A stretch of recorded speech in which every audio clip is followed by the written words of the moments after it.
Le monde est fou, le monde est beau, un rendez-vous toujours nouveau, une symphonie inachevée qu'aucun génie n'a pu rêver. Alors là, nous ne sommes pas dans le bizarre, comme dirait Michel Audiard. On n'est pas à Shanghai, on n'est pas dans des villes comme ça qui créent à tout prix. Non, non, là, vous allez voir, c'est du social, monsieur, madame. Et c'est bien de faire ça pendant une période d'élection présidentielle, le social.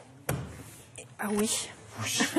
Oui. Alors l'idée, c'est une rue à Paris qui s'appelle la rue Rebière dans le 17e arrondissement. Elle est coincée entre le cimetière des Batignolles et un lycée. C'est une rue très longue, peu large. Et c'était une rue, voilà, c'était une, oui, étroite si vous voulez, peu large, c'est pareil, non ? Mieux. Peu large, c'est bien. Peu large, c'est architectural. Donc, peu large et très longue. Oui. Et cette rue était sinistrée. La mairie de Paris décide d'y installer des logements. 190 logements sont construits, dont 140 logements sociaux. Et ils ne demandent pas ça à un architecte, non, parce qu'il... 140 architectes. Non, oh. Oui, chacun dessine son logement. Non, ils demandent à 10 architectes de travailler sur le projet. Ils font des workshops, des ateliers de travail, ça s'appelle. Mais on le dit en anglais, c'est pas de ma faute. Hein. Voilà, c'est comme ça qu'on dit. Et atelier de travail, c'est bien. Eh ben, atelier de travail, exactement. Et en fait, ça donne une rue incroyable avec des bâtiments différents, mais très cohérents. Et moi, j'ai fait vraiment un focus sur un des bâtiments qui a été fait par Stéphane Maupin, qui est un jeune architecte français. C'est un M, son bâtiment. Ça a une forme de M. C'est un M. Et vous avez, oui, c'est un M, en vrai. Donc regardez, il nous explique pourquoi il a fait un M. Non, mais je suis bien ce matin. Ça va, regardez. Moi, je suis...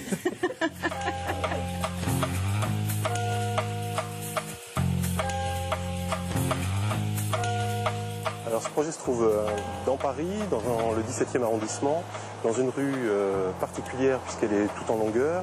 C'est une rue qui fait 600 mètres de long, qui fait 12 mètres de large et qui est coincée d'un côté par le cimetière des Batignolles et de l'autre côté par le lycée Honoré de Balzac. Le concept de ce bâtiment est un peu particulier puisque, comme il est coincé, il ne bénéficie pas d'orientation favorable, ni orientation lumineuse, ni orientation visuelle, c'est-à-dire que nous ne sommes pas en face de la ville, la vue n'est pas spécialement intéressante, et d'un autre côté, sur le cimetière, le Code civil nous interdit d'ouvrir des vues directes, c'est-à-dire nous n'avons pas le droit d'ouvrir une fenêtre qui s'ouvrirait directement sur le cimetière. L'autre façade qui bénéficie du plus bel ensoleillement, elle est dans un rapport de vis-à-vis qui n'est pas propice non plus à ouvrir des fenêtres. Donc immédiatement on s'est demandé comment est-ce qu'on pouvait pallier cette absence d'ouverture. Donc on a reconfiguré le bâtiment en faisant en sorte que le bâtiment se replie sur lui-même. Le cimetière des Batignolles offre un patrimoine végétal considérable. On a immédiatement configuré le bâtiment de façon à ce que les gens, à la fois dans le bâtiment et depuis la rue, puissent voir les arbres. Le moyen de le faire était de travailler des vues biaises. Donc on a fabriqué un bâtiment qui aurait un canyon, comme une vallée à l'intérieur. Et dans ce vocabulaire, les deux faces du bâtiment deviennent deux collines à l'intérieur d'une coque.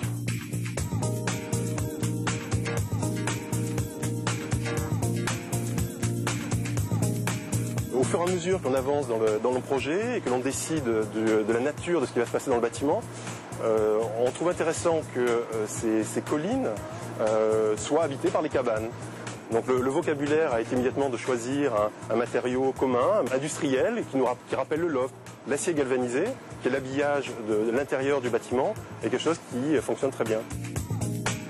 Une des vraies volontés dans ce projet était de faire en sorte que chaque appartement, même si c'est du logement social, dispose d'une annexe, d'une dépendance en extérieur et de pouvoir fonctionner comme un jardin. Ça, c'était une vraie envie.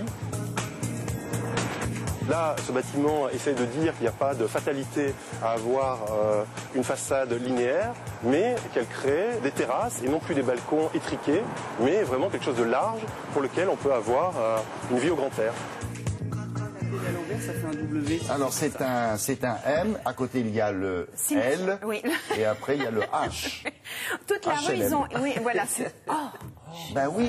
Ah non, mais moi, j'avais pas pensé. Mais bisous, parce que, en fait, vous avez vu, le M va faire en sorte que tous les voisins s'embrassent. Oui, ils sont en face les uns des autres, c'est ça, bien. donc ils vont s'adorer. Pour la fête des voisins, c'est très bien, c'est pratique. Merci beaucoup. Non, attendez, j'ai deux événements à citer. Le pavillon des arts et du design qui a commencé hier, qui se termine dimanche prochain. C'est pour les passionnés de belles pièces de design de collection. C'est réservé... Aux Tuileries, à exactement. C'est payant. Gratuit cette fois-ci pour les passionnés des métiers d'art. Il y a 3 jours dédiés aux métiers d'art. Ça s'appelle les Journées des métiers d'art. C'est partout en France. Voilà. N'hésitez pas à aller dans les ateliers, pousser la porte des ateliers, rencontrer les artisans d'art. Frapper avant d'entrer. Oui, bah oui. Merci beaucoup. Avec les enfants. Au revoir, monsieur, madame. Vous étiez formidable.